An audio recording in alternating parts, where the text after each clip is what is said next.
El fraude Apolo. ¿Estuvimos realmente en la Luna?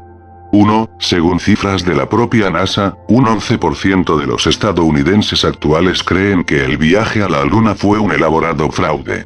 2. Cuando se trata de aportar pruebas, los defensores de la teoría del fraude lunar no se achican en absoluto y sacan a relucir decenas de fotografías oficialmente tomadas por los astronautas en la superficie lunar que, de ser todo tal como se nos ha contado, no deberían contener cierto número de interesantes anomalías que son objeto de sus sospechas.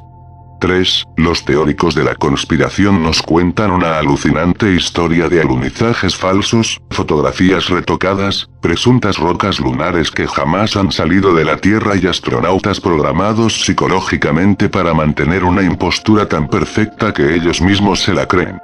4. Para ellos todo fue probablemente fruto de un desesperado intento de evitar el ridículo y el revés propagandístico que hubiese supuesto admitir ante la comunidad internacional la derrota estadounidense en la carrera espacial. 5. Los soviéticos tampoco tenían nada que reprochar en aquella época a sus colegas norteamericanos respecto a fraudes espaciales, y mintieron en diversas ocasiones sobre sus logros en esta materia. La llegada del hombre a la Luna es considerada por muchos, y no sin razón, uno de los puntos culminantes de la historia humana. Por muchos, pero no por todos, más de 30 años de polémica y suspicacias por parte de quienes dudan de que esta hazaña haya tenido alguna vez lugar han empañado este acontecimiento histórico. El 20 de julio de 1969 Neil Armstrong, ante la expectante mirada de millones de telespectadores, plantó su pie izquierdo en la polvorienta superficie lunar convirtiéndose en el primer ser humano que imprimía su huella sobre nuestro satélite. La televisión mostraba el acontecimiento en directo mientras la humanidad en pleno contenía la respiración. Nadie dudaba de que se tratara del comienzo de una nueva era. El astronauta inició el paseo alejándose del LEM, el voluminoso módulo lunar con apariencia de insecto en el que había llegado hasta allí. Armstrong respiraba dentro de su escafandra una atmósfera que contenía un 71% de oxígeno. Caminaban muy rápido gracias a la escasa gravedad. La luz solar, sin ninguna atmósfera que la atenuase, era muy fuerte y aportaba a la escena una iluminación perfecta. Después de un breve paseo, Armstrong dedicó toda su atención a ayudar a salir a su compañero Aldrin. Transcurren unos minutos de tensa espera hasta que a las 23:15 el segundo astronauta sale del módulo. Aldrin parece más ilusionado que su compañero con la ingravidez, deja caer unas rocas, salta y juega casi como un niño alrededor del módulo mientras Armstrong inspecciona el motor. En la Tierra, los telespectadores vuelven a contener el aliento cuando se produce una serie de movimientos, desajustes y desenfoques reiterados en la cámara de televisión que registra las evoluciones de los astronautas. Afortunadamente, el problema se soluciona en poco tiempo y la imagen vuelve a ser normal y nítida. Los astronautas están descubriendo una placa conmemorativa que quedará para siempre en la base del LEM, sobre la superficie lunar, como recuerdo perenne de la hazaña que podrá ser contemplada por las futuras generaciones de viajeros espaciales. En el control de la NASA ni siquiera la solemnidad de este momento hace que se relaje la guardia y se toman continuas lecturas de los sistemas de soporte vital. Armstrong 65% y Aldrin 74%. Todo va bien por el momento, hay que reconocer que, contado así, resulta un relato bastante emocionante. Hay incluso quien piensa que es demasiado cinematográfico, demasiado perfecto para ser real. Son los Apolo escépticos. Autores polémicos como Bill Kaysing y Ralph Rene, que afirman sin ningún rubor que los desembarcos lunares de las misiones Apolo fueron un elaborado fraude. Entre otros argumentos, sostienen que en la década del 60 la NASA no había adquirido aún un desarrollo tecnológico lo suficientemente elevado como para permitir un alunizaje real. En cambio, lo que sí existía era una perentoria necesidad de ganar a cualquier precio la carrera espacial, un objetivo propagandístico vital en el marco de la Guerra Fría, por lo que Armstrong pudo dar su pequeño paso para un hombre no a medio millón de kilómetros de la Tierra, en las polvorientas llanuras del Mar de la Tranquilidad, sino en otras llanuras, no menos polvorientas, que se encontrarían a apenas 150 kilómetros de los carteles luminosos de Las Vegas, concretamente en unos estudios cinematográficos construidos en secreto en el desierto de Nevada. El presunto fraude lunar es un elemento que ha terminado por calar en la cultura popular norteamericana, e incluso ha sido recogido en guiones cinematográficos como los de Los Diamantes son para siempre, 1971, y Capricornio 1, 1978. No nos encontramos ante una simple leyenda urbana ni sus defensores son los típicos freaks de un programa televisivo nocturno, sino que se trata en la mayor parte de los casos de personajes con una profunda formación técnica que tienen argumentos de peso suficiente como para, al menos, abrir el resquicio de una duda razonable. Escuchemos, por ejemplo, al ya citado Bill Kaysing. Bien, tengamos en cuenta que el motor del módulo lunar desarrollaba unos 5.000 kilos de empuje. Yo he visto muchos cohetes de estas características en acción y son tan potentes que arrancan de cuajo las rocas que se encuentran en las proximidades de donde actúan. Un motor con 5.000 kilos de empuje debería haber abierto un agujero en el suelo lunar y levantado una enorme nube de polvo. Ninguna de estas cosas aparece en las fotografías y filmaciones presuntamente tomadas en la Luna. La ausencia de cráter debajo del módulo lunar es la evidencia más sólida que tenemos de que algo extraño sucede con esas fotografías. Eso sin contar con la ausencia de estrellas en el cielo. Ya en los años 70 se empezó a especular con que los graves inconvenientes técnicos sufridos en la misión del Apolo 1, que se incendió en la cuenta. Gran parte del contenido de este capítulo procede del libro de Bill Kaysing When Never Went to the Moon. America's $30 Billion Swindle, Oliterra Books, Soquel, California, 1991. Para evitar la reiteración de las notas a pie de página lo citaré solo esta vez sin que por ello quiera apropiarme de datos y conclusiones que no son míos. Quienes quieran contactar con este autor pueden hacerlo en la siguiente dirección. Bill Kaysing, PO Box 595, Frazier Park, California, 93225, Estados Unidos. Otro de los grandes escépticos de los viajes a la Luna. La investigación que realiza en su libro NASA Mooned America, autopublicado por el autor en 1994, contiene interesantes aportaciones a este respecto.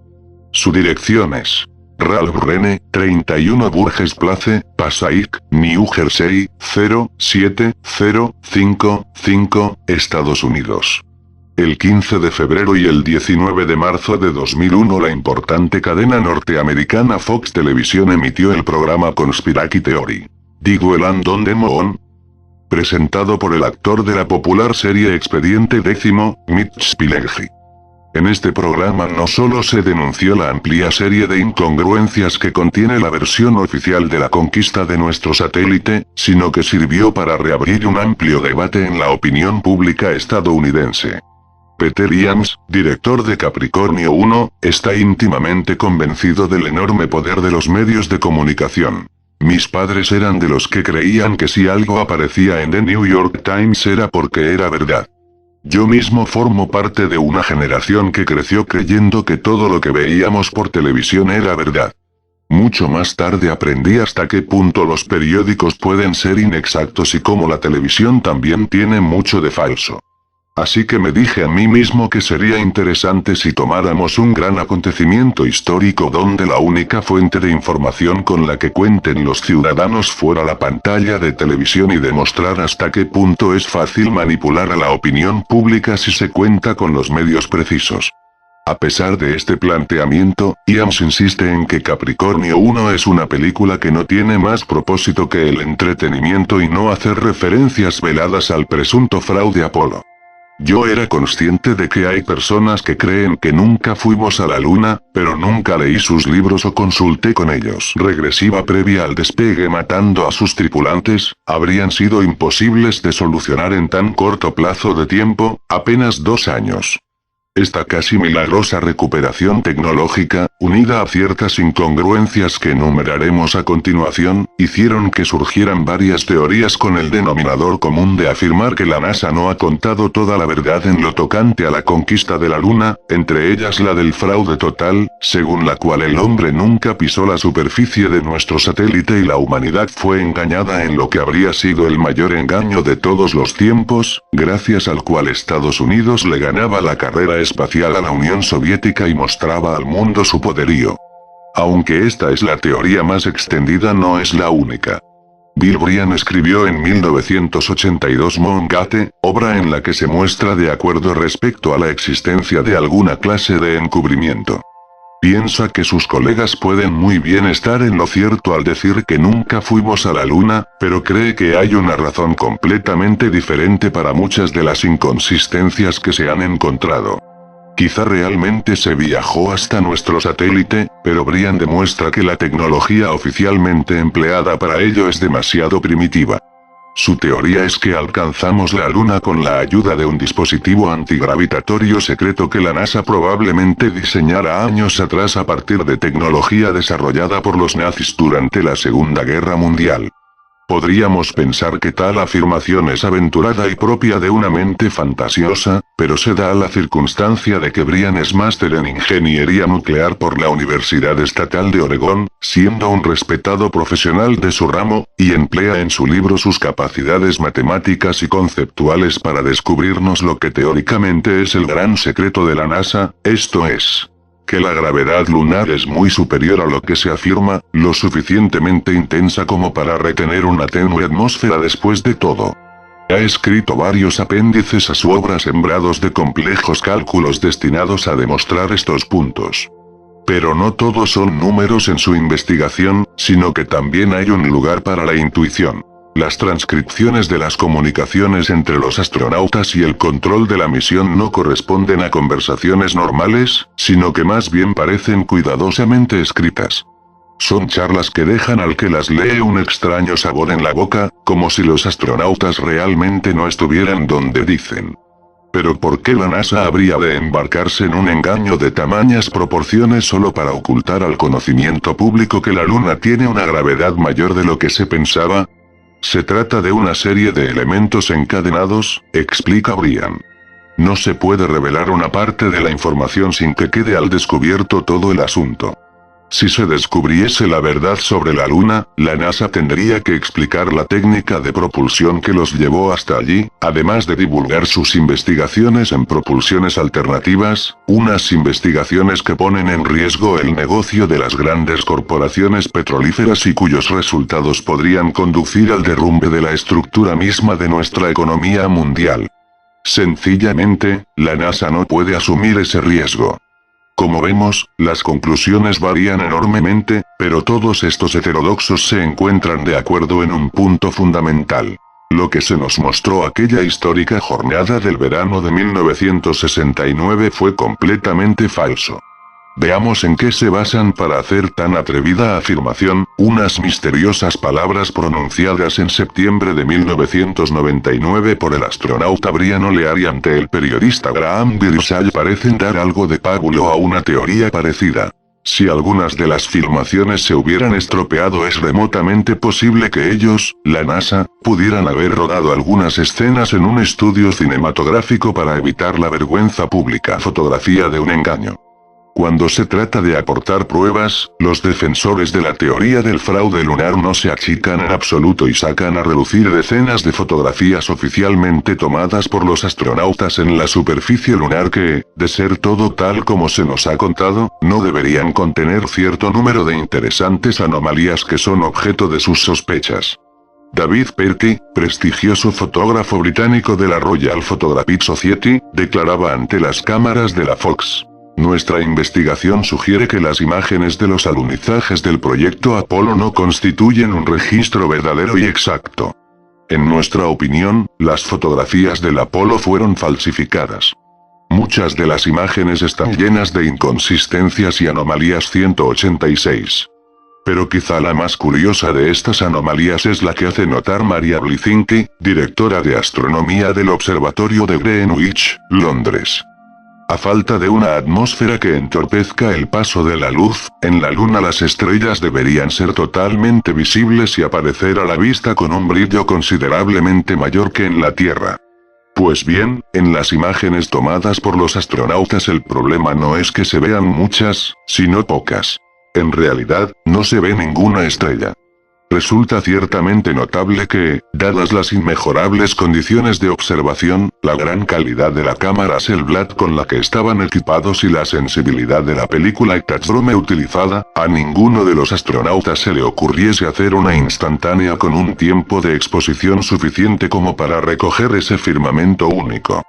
Como dice el propio Kaysing, tuvieron una oportunidad maravillosa de fotografiar el increíble firmamento visible desde la Luna. He tenido ocasión de hablar con varios astronautas y todos ellos me comentaron que los tripulantes de las misiones lunares habrían podido disfrutar de la visión de millones de estrellas, por no mencionar Júpiter, Saturno y otros planetas, pero ninguno de ellos trajo de vuelta una mísera foto de ese impresionante firmamento que muestra las estrellas en toda su magnificencia. Ni siquiera hacen antes, durante o después de su viaje ni un comentario sobre tan presumiblemente sobrecogedor espectáculo. Lo ignoran por completo. Es como ir a visitar las cataratas del Niágara y hablarle a todo el mundo de la riquísima hamburguesa que nos sirvieron, a la que, por cierto, hemos dedicado todas nuestras fotografías. Claro que esta cuestión nos sirve para plantear una nueva pregunta. Si como según parece el viaje a la Luna fue un fraude, ¿por qué no incluir las estrellas en el decorado y dejar suelto un cabo de tal magnitud? Sencillamente, porque las estrellas no son tan fáciles de falsificar como pudiera parecer a primera vista. Miles de astrónomos, profesionales y aficionados se habrían lanzado ávidamente sobre esas fotografías para analizarlas minuciosamente. Habrían medido los ángulos entre las estrellas y la posición aparente atas en una posición tan alejada de la Tierra. No había ninguna manera, incluso con la ayuda de las computadoras más avanzadas de la época, de crear un firmamento falso aceptable para los astrónomos. Así que muy probablemente los responsables del fraude se decidieran por la solución más simple a este peliagudo problema: prescindir completamente de las estrellas. Aunque estas tesis se basan principalmente en pruebas circunstanciales, Kaysing, su principal defensor, compensa la falta de pruebas de cargo con un notable entusiasmo. Kaysing es un tranquilo californiano de pelo cano, cuyo nivel de energía parece milagrosamente intacto a pesar de sus 72 años. Trabajó como jefe de publicaciones técnicas para la sección de investigación y desarrollo de Rocketdyne. En 1997 la revista británica Fortean Times publicaba bajo el título Perky and the Astronauts un detallado estudio de estas imágenes, en el que se podía apreciar una impresionante serie de irregularidades difíciles de explicar de otra manera que no fuera el fraude. Sus instalaciones del sur de California entre 1956 y 1963. Rocketdyne era el contratista de los motores del proyecto Apolo. La NASA no podía ir a la Luna y ellos lo sabían, afirma Kaysing, que, defraudado por lo que pudo ver e intuir durante su experiencia como contratista de la agencia espacial, decidió dedicar su vida a esclarecer la verdad. Durante ese tiempo yo estaba habilitado por la Comisión de Energía Atómica para acceder a información clasificada como alto secreto. Esa calificación me permitió acceder a los secretos del desarrollo de los proyectos Mercury, Gemini, Atlas y el futuro Apolo. Gracias a mi experiencia como escritor técnico comprendí que había muchas cosas que la industria aeroespacial y la NASA hubiesen querido hacer, pero que nunca hicieron. Dicho de otra forma, no tuvieron tantos éxitos como pretendían. A finales de los años 50, cuando yo estaba en Rocketdyne, hicieron un estudio de viabilidad de un viaje con astronautas que aterrizaran en la Luna. El resultado fue que las posibilidades de éxito eran de apenas un 0,0017%. En otras palabras, era imposible. Sin embargo, ambos, la NASA y Rocketdyne, querían que el dinero siguiera fluyendo. He trabajado en la industria aeroespacial el tiempo suficiente como para saber que esa es su única meta. Sus argumentos quedaron expuestos en un libro que, a falta de un editor que se atreviese a publicarlo, fue editado por él mismo y ha tenido un inesperado éxito, convirtiéndose en un verdadero clásico entre los aficionados norteamericanos a la teoría de la conspiración. Nunca fuimos a la luna, como se llama, es el trabajo de toda una vida, en el que se recoge la multitud de documentos, testimonios y fotografías que el autor ha recopilado pacientemente a lo largo de estos años durante los que se ha dedicado a desentrañar lo que él denomina el mayor fraude de la historia. Creo realmente que las evidencias que expongo prueban, más allá de cualquier duda, que es imposible que hayamos llegado a la luna, al menos en la forma en que se nos ha contado, afirma sin inmutarse desde la modesta roulotte en la que vive, en la pequeña localidad californiana de Soquel. Kaysing nos cuenta en el libro sus peripecias a lo largo de estos años siguiendo incansable la pista de alunizajes falsos, fotografías retocadas, presuntas rocas lunares que jamás han salido de la Tierra y astronautas programados psicológicamente para mantener una impostura tan perfecta que ellos mismos se la creen, por no hablar de cómo ciertos medios de comunicación fueron partícipes y encubridores de todo ello, empezando por la figura del gurú televisivo de la época, Walter Cronkite, el hombre que narró para los estadounidenses el histórico momento. Todo un ejercicio de extravagancia, aunque, bien mirado, ¿qué pruebas materiales existen de la presencia del ser humano en la luna? Instrumentos que bien pudieron ser dejados allí por aparatos no tripulados. Unos trozos de roca que son de composición similar a millones de ellas que pueden ser encontradas sin dificultad en la Tierra. La palabra de unos astronautas que, como militares que son, se deben al cumplimiento de las órdenes que reciben y a la legislación sobre seguridad nacional. Lo que vimos por televisión.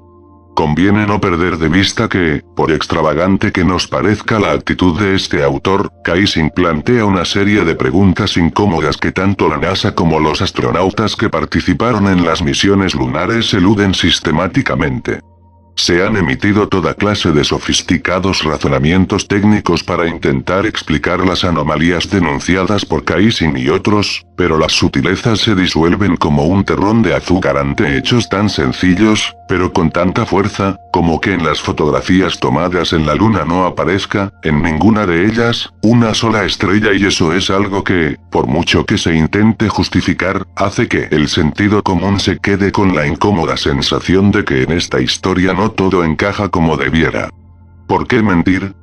Al parecer, la agencia espacial se decidió a poner en marcha el elaborado fraude cuando, tras años de fiascos tecnológicos y trabas burocráticas y presupuestarias, la NASA se vio ante la desagradable perspectiva de admitir finalmente que la promesa póstuma del mitificado presidente Kennedy iba a quedar sin cumplir al resultar imposible poner a un hombre en la luna antes de finalizar la década de los 60.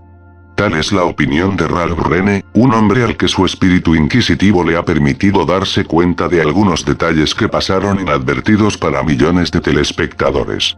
¿Cómo es posible que la bandera se mueva?, se pregunta este ingeniero norteamericano de 48 años, si no hay atmósfera ni viento en la luna. Como Kaysing, él también ha emprendido una suerte de cruzada espacial desde su Nueva Jersey natal.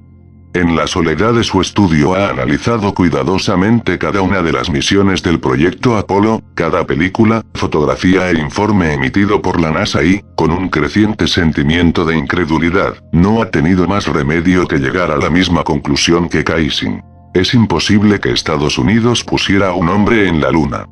Para Rene, todo fue probablemente fruto de un desesperado intento de evitar el ridículo y el revés propagandístico que hubiese supuesto admitir ante la comunidad internacional la derrota estadounidense en la carrera espacial.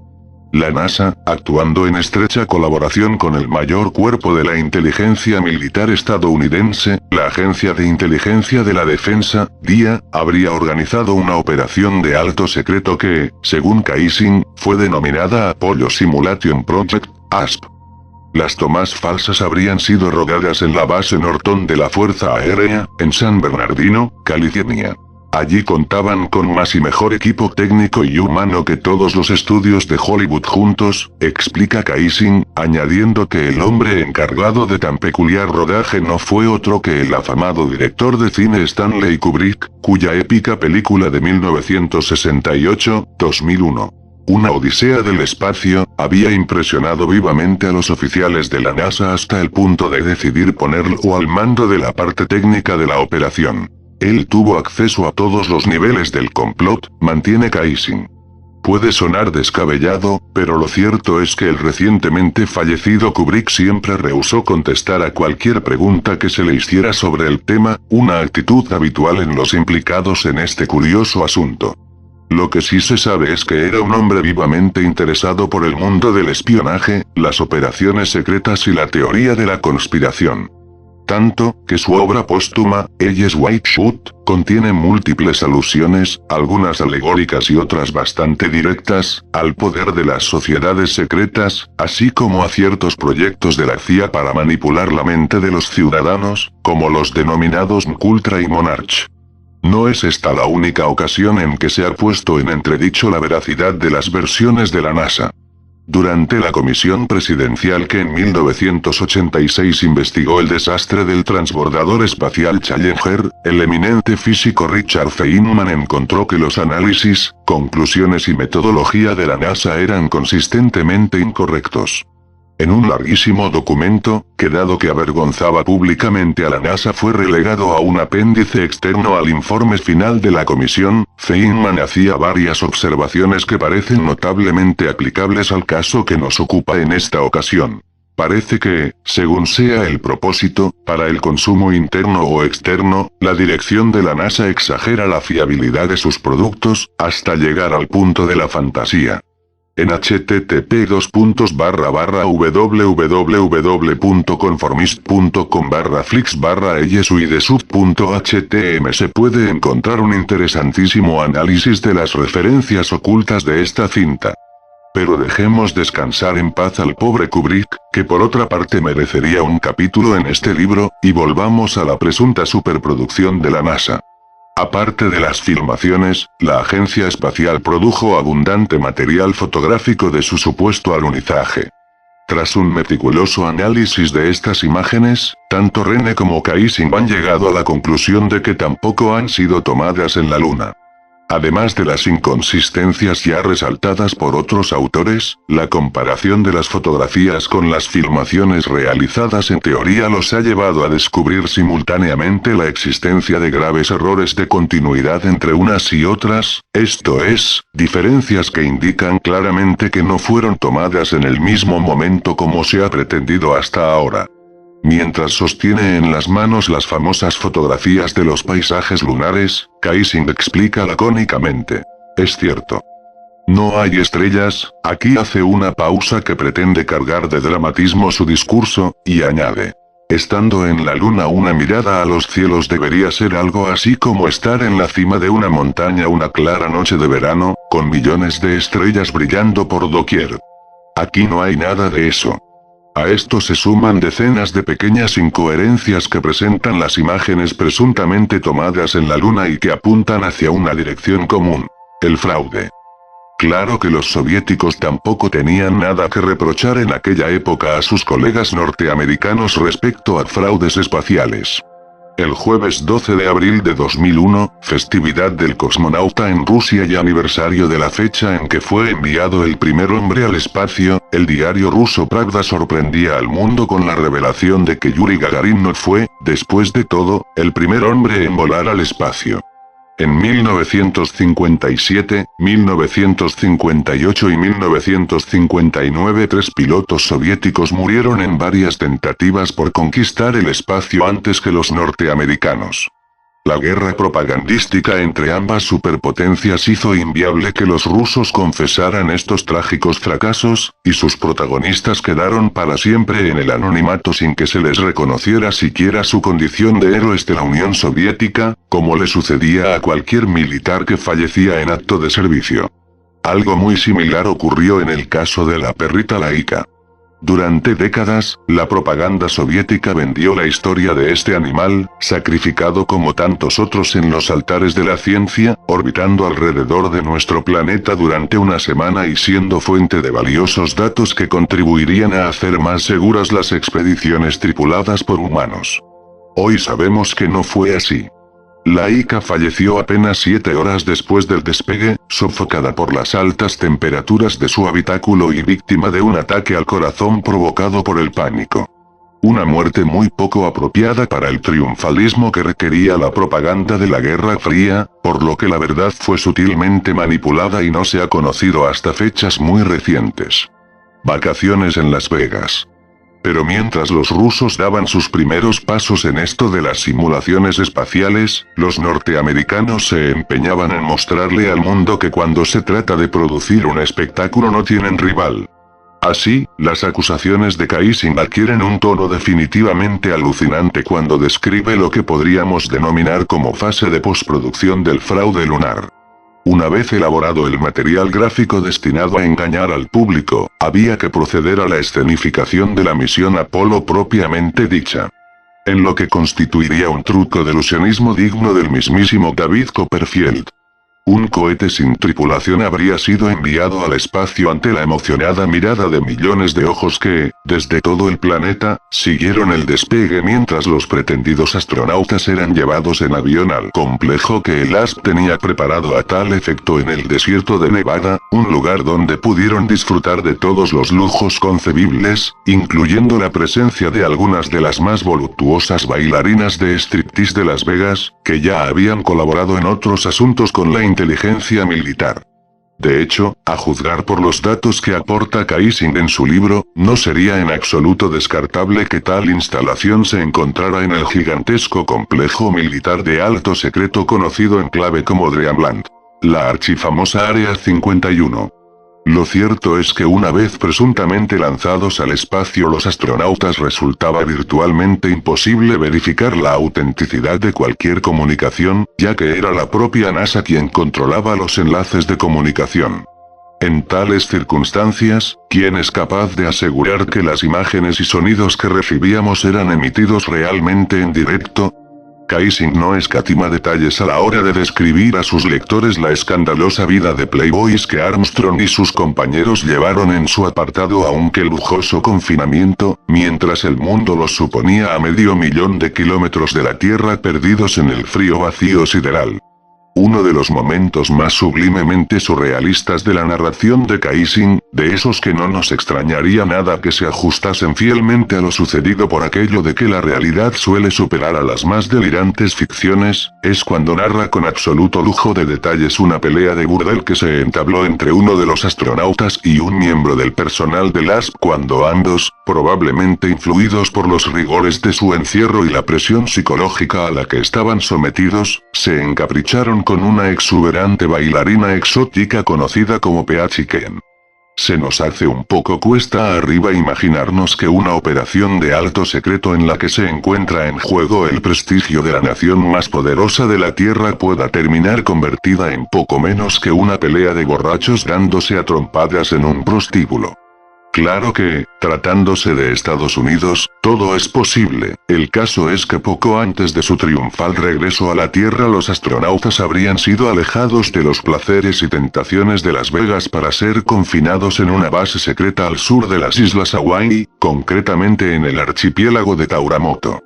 Allí los aguardaba la falsa cápsula espacial a bordo de la cual serían lanzados al océano desde un avión de transporte C-5A para, ya ante las cámaras de televisión, ser rescatados por la Marina y vueltos a enclaustrar en una inexplicable cuarentena, especialmente si tenemos en cuenta que teóricamente regresaban de un lugar sin atmósfera, sin agua y sometido a la implacable acción de los rayos cósmicos, donde era virtualmente imposible que se contagiaran de virus, bacterias o microorganismos de ningún tipo. Para Kaysing resulta evidente que este nuevo confinamiento fue empleado para adoctrinar convenientemente a los astronautas respecto a lo que deberían decir en sus intervenciones ante los medios de comunicación, ensayando una y otra vez las respuestas a cada posible pregunta. La ley del silencio. Como toda teoría de la conspiración que se precie, la propuesta por Kaysing incluye una colección de muertes misteriosas, encabezada por la del astronauta Gus Grissom, que en repetidas ocasiones había manifestado públicamente una postura muy crítica respecto a los problemas de seguridad del proyecto Apolo, y la casualidad quiso que encontrara su fin precisamente víctima de un accidente que, según nuestro autor, pudo haber sido orquestado por la DIA para que otros posibles disidentes lo pensaran 2 veces antes de manifestar alguna duda sobre el proyecto. El siniestro del Apolo I fue una de las mayores tragedias de la historia de la exploración espacial. El 27 de enero de 1967 los 3 ocupantes de la nave murieron asfixiados durante una prueba en tierra a causa de un incendio que se produjo en el interior de la cápsula, de la que no pudieron salir. Solo unas pocas semanas antes, un extrañamente profético Grissom había declarado a la prensa: "Esperamos que si nos ocurre algo esto no retrase el programa". Kaysing sugiere que los astronautas fueron sometidos a los más sofisticados avances disponibles en materia de control mental y lavado de cerebro, convirtiéndose en auténticos títeres que realmente creían en la realidad de sus aventuras interplanetarias, asegurándose la NASA con ello su obediente participación en el fraude.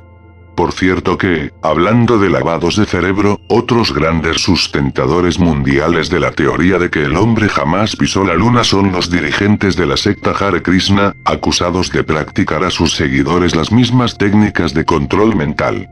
Según ellos, es imposible que los astronautas norteamericanos pudieran haber llegado a nuestro satélite pues, tal como atestiguan sus libros sagrados, la Luna se encuentra a 2 millones de kilómetros más lejos de la Tierra que el Sol, por tanto, no comprenden cómo Armstrong y sus compañeros llegaron hasta allí en tan solo 91 horas. Aunque muy pocos norteamericanos se atreven a suscribir en público tales teorías, para exasperación de la NASA son millones los que dudan en privado de la autenticidad de las misiones lunares. Durante años, el Departamento de Relaciones Públicas de la agencia ha empleado literalmente millones de hojas de papel en contestar a incrédulos, maestros, bibliotecarios y hasta legisladores, como el senador demócrata de California Alan Cranston y el republicano de Carolina del Sur Strom Thurmond, quienes se dirigieron a la NASA como portavoces de las dudas de algunos de sus electores. Las cifras que maneja la agencia espacial establecen que el número de norteamericanos que cree en el engaño se aproxima de 25 millones.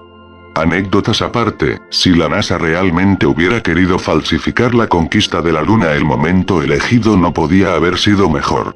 El advenimiento de la televisión, que había alcanzado una masa crítica de usuarios solo unos años antes de los presuntos alunizajes, sería vital para el éxito del fraude. Ya se sabe que ver es creer. La magia de los satélites, con su capacidad de facilitar las comunicaciones globales, fascinaba e intimidaba a millones de personas, de la misma manera que la energía atómica había cautivado la imaginación del público durante la década anterior. De igual forma, la investigación espacial y la astronáutica habían alcanzado un grado de sofisticación lo suficientemente elevado como para hacer creíble un viaje a la Luna. Pero quizá el factor más importante a este respecto sea que aún no había tenido lugar el escándalo Watergate y los ciudadanos estadounidenses todavía conservaban intacta la confianza en aquellos a los que habían elegido en las urnas. La desconfianza en la autoridad juega claramente un papel de vital importancia en este. Sin embargo, los Hare Krishna no descartan a priori el viaje espacial, ya que afirman que se puede llevar el alma desde el ombligo hasta el tercer ojo y fijarla en el entrecejo pensando fuertemente, gracias a lo cual se puede, en menos de un segundo, alcanzar los planetas y aparecer dotado de un cuerpo espiritual.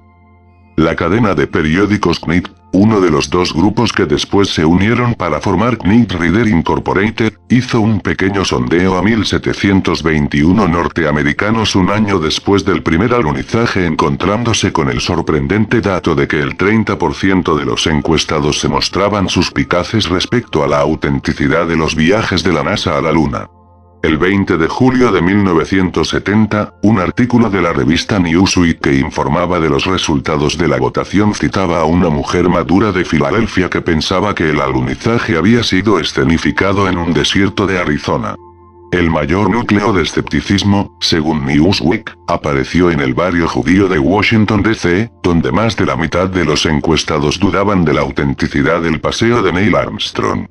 Es parte de un esfuerzo deliberado por enmascarar los problemas domésticos, explicaba un rabino. Las personas son infelices y esto los ayuda a evadirse de sus problemas. Asunto, sostiene Fred Fedler, profesor de periodismo en la Universidad Central de Florida. Con Vietnam y Watergate, las personas se han vuelto menos confiadas y en algunas capas de la población no importa ya lo que el gobierno diga. Su reacción inmediata es descreer y en no pocas ocasiones abrazar el punto de vista opuesto. Llama la atención que ni la NASA ni sus representantes hayan accedido jamás a debatir públicamente estos asuntos con el señor Kaysing. A pesar de mis reiteradas peticiones, Neil Armstrong no ha querido cruzar una sola palabra conmigo, se queja el autor. Sin embargo, ni los desprecios ni la incomprensión han podido detener a este hombre, ni le han impedido seguir adelante con su particular cruzada, dando conferencias y concediendo entrevistas a lo largo y ancho del planeta. A los astronautas que afirman haber estado en la Luna yo los llamo simple y llanamente embusteros, muy especialmente a Alan Shepard. Después de que Grissom fuera asesinado, Shepard fue completamente insensible a las peticiones de ayuda de su viuda, Betty Grissom, para que la apoyase en una solicitud para que la NASA y North American Aviation admitieran su responsabilidad en el accidente y asumieran el pago de una indemnización. Esta es la clase de miserables contra la que he decidido dedicar mi vida. Hay mucha gente en todo el planeta que me ha brindado apoyo, ayuda técnica e información confidencial, incluyendo a un hombre que trabajaba en la estación de seguimiento de Goldstone durante el proyecto Apolo y está convencido de que todo es una patraña. Es posible que Bill Kaysing solo sea un Don Quijote contemporáneo, un idealista obcecado en perseguir una quimera, pero aún así es difícil desprendernos de la sensación de que una cuota de verdad se oculta tras sus hallazgos. ¿Cuánto? Tal vez lo sepamos algún día. Júrelo ante la Biblia. La historia del presunto fraude lunar y de quienes lo investigan no está exenta de anécdotas más o menos curiosas. El 21 de septiembre de 2002 el astronauta Edwin Buzz Aldrin resultó absuelto en los tribunales de un cargo de agresión contra un teórico de la conspiración que lo retó de improviso a que jurara ante una Biblia que llevaba a tal efecto que realmente estuvo en la Luna en 1969. El veterano tripulante del Apolo 11, que en la actualidad cuenta 72 años, declaró a las autoridades que actuó en legítima defensa cuando golpeó a Bart Winfield Sibrel, de 37 años, a la salida de un hotel de Beverly Hills. Tras escuchar a ambas partes y observar la filmación que recogía los hechos, el fiscal del condado de Los Ángeles decidió no presentar cargos contra Aldrin, el segundo hombre en pisar la Luna, aduciendo que Sibrel no había sufrido daños que requirieran atención médica y la falta de antecedentes de Aldrin, una decisión en la que el prestigio y la edad del acusado pesaron decisivamente. El cineasta Bart Winfield Sibrel es la figura más destacada de la segunda generación de Apolo escépticos.